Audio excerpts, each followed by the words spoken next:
बाबा Saheb doctor Ambedkar के जल्लूस को रोकोगे, हमारी बारातों को रोकोगे, तो हमारे लोग भी आपकी आंखों में आंखें डालकर आपसे सवाल पूछेंगे कि जब तुम रोक सकते हो, तुम पूछ सकते हो कि तुम्हारी परमिशन क्या है, तो हम भी पूछ सकते हैं कि तुम्हारी परमिशन क्या है। ये बाबा साहब डॉक्टर अम्बेडकर का जल्लूस नहीं निकलने दिए जाते हैं, उनकी शोभा यात्रा नहीं निकलने दिए जाते हैं, उनके जो लोग हैं, मानने वाले लोग हैं, उनके साथ शोषण करते हैं। इवन यहाँ तक कि ये मनुवादी लोगों के चेहरे पूरे देश ने देखे हैं। ग्वालियर हाई कोर्ट में बाबा साहब डॉक्टर अम्बेडकर की प्रतिमा लगनी थी, मगर इन मनुवादी लोगों ने बाबा साहब डॉक्टर अम्बेडकर की प्रतिमा का विरोध किया और कहा कि हम प्रतिमा नहीं लगने देंगे।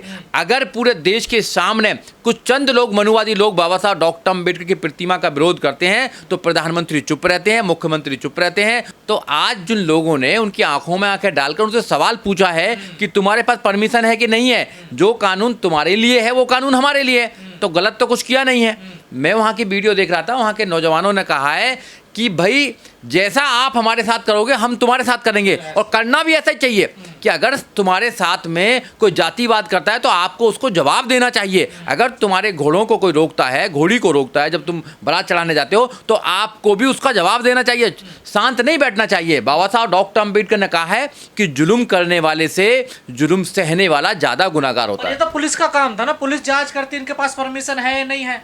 जब ये रोकते हैं तो पुलिस का काम होता है क्या? जब घोड़ियाँ को रोकते हैं या हमारी यात्राओं को रोकते हैं, डीजे को रोकते हैं या हमारे लोगों के साथ शोषण करते हैं, तो पुलिस कहाँ चली जाती है? अब जवाब देना पड़ेगा लोगों को। बिना जवाब दिए काम चलने वाला नहीं है। पहले आप जवाब दीजिए, उसके बाद कानून का सहारा लीजिए। तो समाज में द्वेष पैदा हो जाएगा ना। देखिए, ये तो उनको सोचना चाहिए, उन दूसरे लोगों को सोचना चाहिए कि वो हमारे साथ जो सदियों से अत्याचार करते आए हैं अब नहीं चलेगा। अब अम्बेडकरवादी लोग हैं, संविधानवादी लोग हैं, विज्ञानवादी लोग हैं। अब इस देश में जो मनुवाद है चरम पर था, वो अब नहीं चलने वाला है। अब ईंट का जवाब पत्थर से दिया जाएगा, पत्थर से दिया जाएगा। ठाकुर यही तो कह रहे हैं कि इनके हाथ में पत्थर थे, छतों पर ईंट पत्थर डंडे पूरी तैयारी के साथ थे लोगों में मारने के लिए। देखिए, वो नहीं मुझे पता क्या था, मगर मैं आपके चैनल के माध्यम से कहना चाहता हूँ कि अगर आप पर कोई शोषण करता है तो उसका जवाब आपको देना पड़ेगा।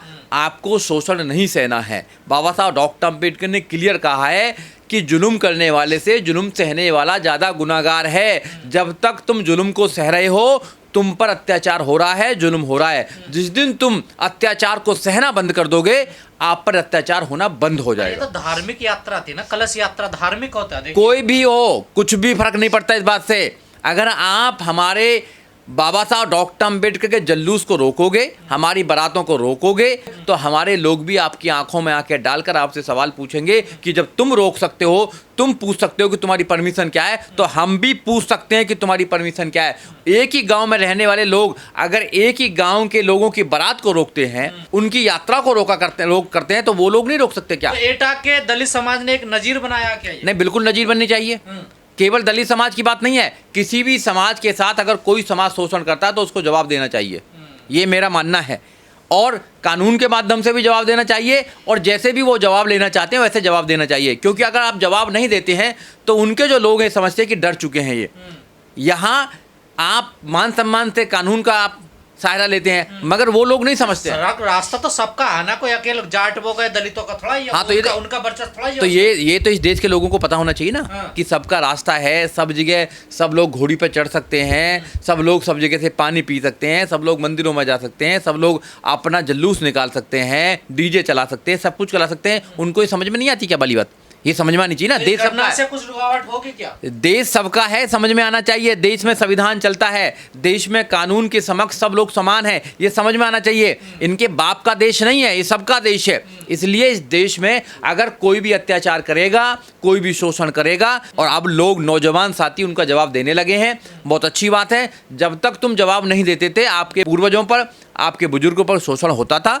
जब से तुम जवाब देने लगे हो, चाहे कानून के माध्यम से जवाब दो, चाहे जैसे वो समझते हैं वैसे जवाब दो। जब तुम जवाब देने लगोगे तो उनको समझ में आएगा कि नहीं, हमें शोषण नहीं करना है। भैया इस शोषण का जवाब भी मिल जाएगा हमको। अगर हम किसी पर अत्याचार करेंगे तो हमें जेल में भी डाल दिया जाएगा। जब डर ही नहीं रहेगा, भय ही नहीं रहेगा, तो वो लोग तुम पर और ज्यादा शोषण करेंगे और अत्याचार करेंगे। पर यह पूरा विवाद बाबा साहब की जयंती को लेकर हुआ था, तो बाबा साहब आखिर विवादों में क्यों फंस जाते हैं हर जगह? देखिए, बाबा साहब डॉक्टर अंबेडकर ने इस देश में मनुवाद को खत्म किया है। बाबा साहब डॉक्टर अंबेडकर ने इस देश में जो गैर बराबरी की व्यवस्था थी उसको खत्म करके समतामूलक समाज की स्थापना करने के लिए लोगों को आदेशित किया है। लोगों को कहा है कि इस देश में विज्ञान का राज हो, संविधान का राज हो, समता स्वतंत्रता भाईचारे का राज हो। ये बाबा साहब डॉक्टर अंबेडकर ने कहा है। बाबा साहब डॉक्टर अंबेडकर ने उन लोगों को अधिकार दिलाने का काम किया है जो 3000 साल से इस देश में गुलामों की तरह अपना जीवन व्यतीत कर रहे थे। बाबा साहब डॉक्टर अंबेडकर से इसलिए लोग जलते हैं क्योंकि बाबा साहब डॉक्टर अंबेडकर ने मानव मानव एक समान कर दिया है, सबको बराबर का अधिकार दे दिया है। इसलिए ये जो मनुवादी लोग हैं, ये बाबा साहब डॉक्टर अंबेडकर का जल्लूस नहीं निकलने दिए जाते हैं, उनकी शोभा यात्रा नहीं निकलने दिए जाते हैं, उनके जो लोग हैं, मानने वाले लोग हैं, उनके साथ शोषण करते हैं। इवन यहाँ तक कि ये मनुवादी लोगों के चेहरे पूरे देश ने देखे हैं। ग्वालियर हाई कोर्ट में बाबा साहब डॉक्टर अंबेडकर की प्रतिमा लगनी थी, मगर इन मनुवादी लोगों ने बाबा साहब डॉक्टर अंबेडकर की प्रतिमा का विरोध किया और कहा कि हम प्रतिमा नहीं लगने देंगे। अगर पूरे देश के सामने कुछ चंद लोग, मनुवादी लोग, बाबा साहब डॉक्टर अंबेडकर की प्रतिमा का विरोध करते हैं तो प्रधानमंत्री चुप रहते हैं, मुख्यमंत्री चुप रहते हैं, वहाँ के गवर्नर चुप रहते हैं, वहाँ के चीफ जस्टिस जो बने वो चुप रहते हैं, सब चुप रहते हैं।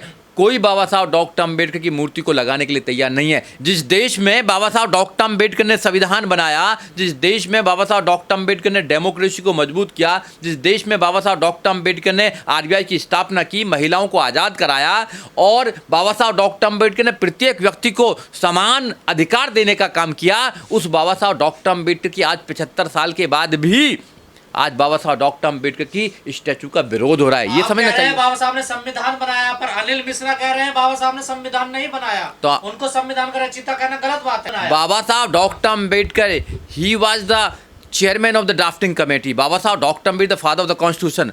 अकेले बाबा साहब डॉक्टर अंबेडकर ने भारत का संविधान बनाया। 2 साल 11 महीना 18 दिन के अंदर बाबा साहब डॉक्टर अंबेडकर ने मेहनत करके पूरे दुनिया के जो डेवलप कंट्री हैं उनके संविधानों को पढ़कर बाबा साहब डॉक्टर अंबेडकर ने वहाँ से वो परंपराएं ली हैं, वहाँ से वो सब प्रोसीजर लेकर बाबा साहब डॉक्टर अंबेडकर ने इस देश का कॉन्स्टिट्यूशन ड्राफ्ट किया है। Only Baba Saheb doctor Ambedkar is the father of the constitution. Baba Saheb doctor Ambedkar only writer, Baba Saheb doctor Ambedkar he was the chairman of the drafting committee. तो क्या अनिल मिश्रा को पता नहीं होता एडवोकेट है? सब पता है उनको। हाँ। वो जानबूझकर करते हैं, सब पता है उनको, सब पता है उनको। प्रधानमंत्री कहते हैं कि देश का संविधान बाबा साहब डॉक्टर अंबेडकर ने बनाया। दुनिया मानती है कि भारत का संविधान जो चल रहा है आज, इतना मजबूत जो लोकतंत्र है, वो बाबा साहब डॉक्टर अंबेडकर की वजह से है। मगर इनके अंदर जातिवाद है ना, ये तो SC ST OBC माइनॉरिटीज कोई अगर काम करेगा उसको मानेंगे ही नहीं ना, ये तो, क्योंकि ये तो अपने आप को समझते हैं भगवान का भैया। तो इनको लगा कि भाई एक दलित, एक अछूत, एक डिप्रेस क्लास का व्यक्ति, 32 डिग्रियाँ, 9 भाषाओं का ज्ञान, सिंबल ऑफ नॉलेज, वो बाबा साहब डॉक्टर अंबेडकर भारत का संविधान कैसे बना सकते हैं? इसलिए ये भारत के संविधान निर्माता की बेइज्जती कीजिए, उनका विरोध कीजिए, उनकी विचारधारा का विरोध कीजिए। तो ऐसे कितने लोग आए, कितने लोग चले गए। झूठा प्रचार कर रहे हैं देश में, 101% झूठा प्रचार कर रहे हैं। उनकी डिग्री भी फर्जी हो सकती है, उनकी डिग्री को भी चेक किया जाए। अगर जिन लोगों को यही नहीं पता कि भारत के संविधान किसने बनाया है और झूठा प्रचार कर रहे हैं, तो उन लोगों से उम्मीद ये करना कि वो लोग वकील भी हैं, नहीं भी हैं, तो उस पर ये शंका, डाउट पैदा होता है।